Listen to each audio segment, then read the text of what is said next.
Next question, इसमें जनाब हम आगे एक और कंडीशन की तरफ, ये क्लियर है कि नहीं। नेक्स्ट इसके साथ जो हम और मजीद एक चीज की तरफ, एक क्वेश्चन है हर साल रिपीट होता है, कभी सीपीएसपी के पूल में मिस नहीं होता, वो ये है कि विच ऑफ द फॉलोइंग, लिखे which of the following, which of the following hormone is remain normal in pregnancy. हर साल क्वेश्चन आता है। अब यहां से लोग कंफ्यूज हो जाते हैं, क्योंकि वो प्रेगनेंसी इसलिए पूछते हैं ना कि there are certain hormonal changes that is occurring in pregnancy. Pregnancy के अंदर डिफरेंट हार्मोन की चेंजेस होती है। तो कहते हैं कि आप लोगों को ऑप्शन जितने भी दिए हो उनमें से 4 ऑप्शन ऐसे होते हैं कि वो हार्मोन अप डाउन होते हैं, लेकिन एक हार्मोन उसने ऐसा दिया होता है कि उसका लेवल प्रेगनेंसी में चेंज नहीं होता, and that is growth hormone. हमेशा रेफ्यूला बुक के अंदर ये पता नहीं 20-30 टाइम रिपीट क्वेश्चन है कि वो कौन सा एग्जैक्ट हार्मोन है जिसकी लेवल प्रेगनेंसी पे डिपेंड नहीं करती। Answer is growth hormone. तो आप लोग यहाँ पे लेके से growth hormone is one of the hormone that is remain unchange in the pregnancy. ठीक है, अब ये क्वेश्चन याद रखना है कि अगर एग्जाम में ये ना आए, ये भी तो आ सकते हैं फैक्टर इंक्रीजिंग व्हाट जीएच, कि वो फिर कौन सी फैक्टर है जिसकी वजह से ग्रोथ हार्मोन क्या हो सकती है, बढ़ सकती है। Number 1 is deep sleep. किसके अंदर? Deep sleep. जब इंसान सोता है ना डीप स्लीप में, तो growth hormone increase very very high, ये हाईली इंक्रीज होता है। So answer is deep sleep. Next point, another thing which increase the growth hormone is exercise. Exercise जो बंदा करता है उसकी बॉडी यूज होती है, तो उसमें कौन से हार्मोन की रिलीज होती है? Growth hormone. Exercise is the another stimulus for increasing of growth hormone. और नंबर 3 इज व्हाट? प्यूबर्टी। जब इंसान बलूगत में पहुंचता है, प्यूबर्टी लाइफ में इंसान की नशनुमा होती है ना, प्यूबर्टी में हमें ग्रोथ हार्मोन की जरूरत होती है, तो growth hormone is increase in puberty. Puberty के अंदर growth hormone is increase. Another condition where growth hormone is increase that is called hyperglycaemia. Hypoglycaemia. किसके अंदर? हाइपोग्लाइसीमिया। जब ग्लूकोज लेवल क्या हो? कम, because growth hormone increase certain level of glucose in the blood. ये glucose level को थोड़ा बहुत बढ़ा सकता है, इसलिए it will be increase if there is decrease glucose level. तो हाइपोग्लाइसीमिया में तो ग्लूकोज कम होते हैं और हमें उसको क्या करना चाहिए? बढ़ाना चाहिए। बढ़ाने के लिए कौन सा हार्मोन आता है? ग्रोथ हार्मोन आता है। तो ग्रोथ हार्मोन का इफेक्ट ग्लूकोज पे क्या है? इंक्रीज या डिक्रीज? हाँ जी, effect of growth hormone on glucose increase और डिक्रीज? हाँ जी, इंक्रीज। और अगर ये ग्लूकोज ज्यादा बढ़ाए तो ऐसा लगेगा कि बंदा डायबिटीज की तरफ जा रहा है, इसलिए इंक्रीजिंग ग्लूकोज लेवल की वजह से इसको डायबिटोजेनिक हार्मोन भी कहते हैं। कौन सा हार्मोन? डायबिटोजेनिक। ये हाइपोग्लाइसीमिया कराता नहीं है, ये हाइपोग्लाइसीमिया को कंपनसेट करके ग्लूकोज को बढ़ाता है ताकि ग्लूकोज क्या हो जाए? नॉर्मलाइज हो जाए। क्लियर है? अगर फॉर एग्जांपल देखे एमसीक्यूज, इंक्रीज ग्रोथ हार्मोन, अगर ग्रोथ हार्मोन बढ़ जाए बिफोर प्यूबर्टी, ये भी एमसीक्यूज आता है, बिफोर प्यूबर्टी। और अगर यह ग्रोथ हार्मोन बहुत ज्यादा बढ़ जाए आफ्टर प्यूबर्टी। अब यहाँ पे जो मैंने ये फैक्टर लिखी है, ये these are the normal physiological factor के पैथोलॉजिकल। हाँ जी, ये फिजियोलॉजिकल फैक्टर है। कोई एक्सरसाइज करेगा उसमें ग्रोथ हार्मोन बढ़ेगा, कोई डीप स्लीप में जाएगा उसमें ग्रोथ हार्मोन। ये फिजियोलॉजिकल फैक्टर्स है।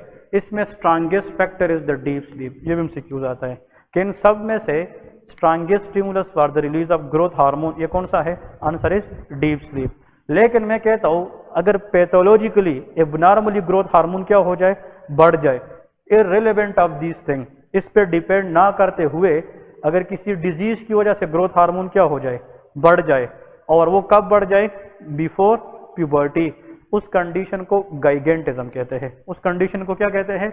गाइगेंटिज्म, जिसको हम गाइगेंटिज्म, ये फिर पैथोलॉजी है, that is called gigantism. Increase growth hormone before puberty, that is called gigantism. लेकिन अगर ग्रोथ हार्मोन बहुत ज्यादा बढ़ जाए आफ्टर प्यूबर्टी, 15, 16, 18, 20 साल के बाद बढ़ जाए, उस कंडीशन को हम कहते हैं एक्रोमेगेली। इसको हम क्या कहते हैं? एक्रोमेगेली। तो ये पैथोलॉजिकल टर्म भी याद रखें। Gigantism is a condition characterised by excessive growth hormone specially before puberty. लेकिन अगर ग्रोथ हार्मोन बढ़ जाए आफ्टर प्यूबर्टी, उस कंडीशन को हम एक्रोमेगेली कहते हैं। क्लियर है? अब यहाँ पे एमसीक्यूज हैं। आप लोग कहोगे इसका आंसर कैसे? एग्जाम में हमें आया था कि a patient has an increase level of growth hormone around the age of 35। तो ये किसकी बात हो रही है? एक्रोमेगेली। इसका ड्रग ऑफ द चॉइस पूछते हैं एग्जाम में। Drug of choice is octreotide. Octreotide is the drug of choice for the treatment of acromegaly. Octreotide क्या है? याद रखिए, ये भी एमसीक्यूज है। It is somatostatin analogue. ये हमारे पास क्या है? सोमेटोस्टेटिन एनालॉग है। एनालॉग मीन कि ये किस जैसा काम करेगा? सोमेटोस्टेटिन। सोमेटोस्टेटिन क्या है? It is universal inhibitory substance. ये हर एक चीज की रिलीज को क्या करता है? Inhibit. Somatostatin is a universal inhibitor. Body के अंदर मेजॉरिटी ऑफ द चीजों को ये क्या करेगा? इनहिबिट करेगा। तो अगर हम ऐसा ड्रग दे जो किस जैसा, देखिए इसके नाम से पता चलता है somatostatin, it make everything static, decrease. तो सोमेटोस्टेटिन एनालॉग, सोमेटोस्टेटिन जैसा काम करने वाला बंदा क्या है? अक्ट्रियोटाइड है। और हमने इससे ग्रोथ हार्मोन की रिलीज को क्या करना है? इनहिबिट करना है कि नहीं करना? इसलिए octreotide is the drug of choice for the growth hormone, क्योंकि ये सोमेटोस्टेटिन जैसा काम करेगा। और सोमेटोस्टेटिन खुद क्या है? यूनिवर्सल इनहिबिटर है। क्लियर है? So octreotide is the drug of choice for the excessive growth hormone to reduce in the body. Next point आप लोगों ने ये याद रखना है कि जो ग्रोथ हार्मोन है, ये जब भी रिसेप्टर पे काम करते हैं, the receptor for growth hormone, the receptor for growth hormone in the cell is. अब इसका मतलब क्या है कि जनाब कि जब भी ग्रोथ हार्मोन जाकर काम करेगी किस पे? सेल पे। तो इसका मतलब कहीं ना कहीं पे तो ये अटैच होगा ना। इसका मतलब जब तक ये सेल के ऊपर रिसेप्टर पे अटैच ना हो जाए तो तब तक ये इफेक्ट नहीं करा सकता। ग्रोथ हार्मोन से हमारा काम क्या है? ग्लूकोज को बढ़ाएगा, लेंथ वाइज बोन की ग्रोथ को बढ़ाएगा। अब याद रखे, मुख्तलिफ हार्मोन्स के लिए सेल पर मुख्तलिफ रिसेप्टर्स होते हैं। कुछ सेल्स ऐसे होते हैं कि जिस पर रिसेप्टर यहाँ पे होते हैं, इसको कहते हैं मेम्ब्रेन रिसेप्टर। ये सेल मेम्ब्रेन है। कुछ हार्मोन कहाँ पे अटैच होते हैं? सेल मेम्ब्रेन पे। कुछ हार्मोन कहाँ पे अटैच होते हैं? साइटोप्लाज्म में। और कुछ हार्मोन न्यूक्लियस में अटैच हो जाते हैं। Receptor for growth hormone everywhere in the body specially on the cell membrane. तो इसमें लेके मेम्ब्रेन रिसेप्टर्स कि ग्रोथ हार्मोन के लिए जो रिसेप्टर है तो वो हमारे पास क्या है? ये कहाँ पे मौजूद होता है? मेम्ब्रेन रिसेप्टर्स होते हैं। ठीक है जी। तो ये एमसीक्यूज भी जनाब एग्जाम के लिए बहुत इंपॉर्टेंट है। ठीक है? तो इसका मतलब ये है कि ग्रोथ हार्मोन, इधर देखें, ग्रोथ हार्मोन जब भी जाकर ये सेल से काम करेगा तो ये किस रिसेप्टर पे अटैच होगा? मेम्ब्रेन रिसेप्टर पे। तो इसके लिए रिसेप्टर कहाँ पे होते हैं? सेल मेम्ब्रेन के ऊपर।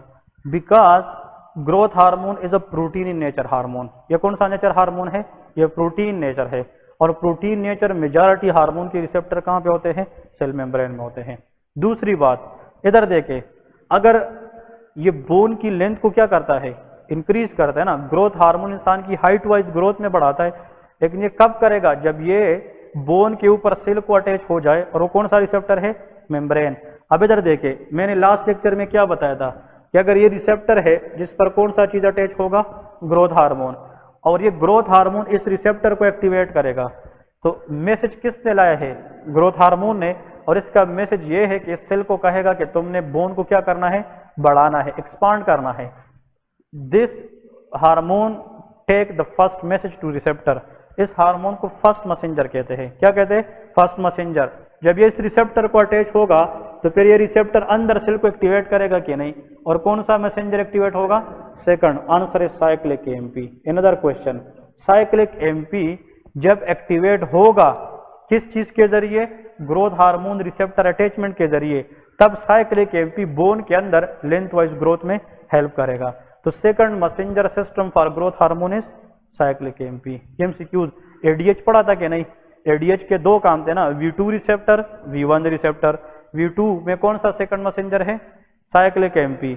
V1 पे है IP3, exactly same growth hormone bone पे जब भी काम करता है तो अपने रिसेप्टर को कहाँ पे अटैच होगा, मेम्ब्रेन। यार अगर ये ग्रोथ हार्मोन ना था तो ये सेल तो ऐसा पड़ा है ना, इसको कोई पता ही नहीं ये कौन, इसको एक्टिवेट कौन करेगा, ग्रोथ हार्मोन, क्योंकि इसने मैसेज तो लाया होगा ना। ग्रोथ हार्मोन का मैसेज क्या है कि भाई सेल से काम करवाना ताकि वो लेंथ वाइज ग्रोथ क्या करे, बढ़ाए। तो फर्स्ट मैसेज किस में पड़ा है, ग्रोथ हार्मोन। तो growth hormone act is a first messenger, और जब ये किसको अटैच हो जाए, रिसेप्टर, तो ये रिसेप्टर अंदर जो है ना इंट्रासेल्युलर सिग्नल को क्या करेगा, activate by the help of cyclic MP.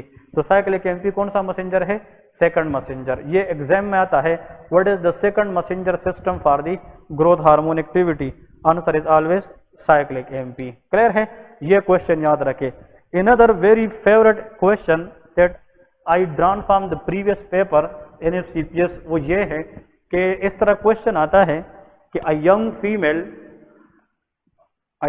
Female, ये क्लू भी लिखे, एग्जैक्टली इसी तरह आते हैं।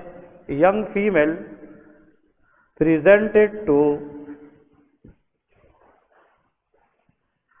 The clinician with history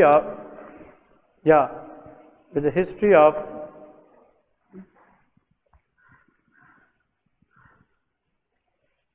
hyperthyroid symptom.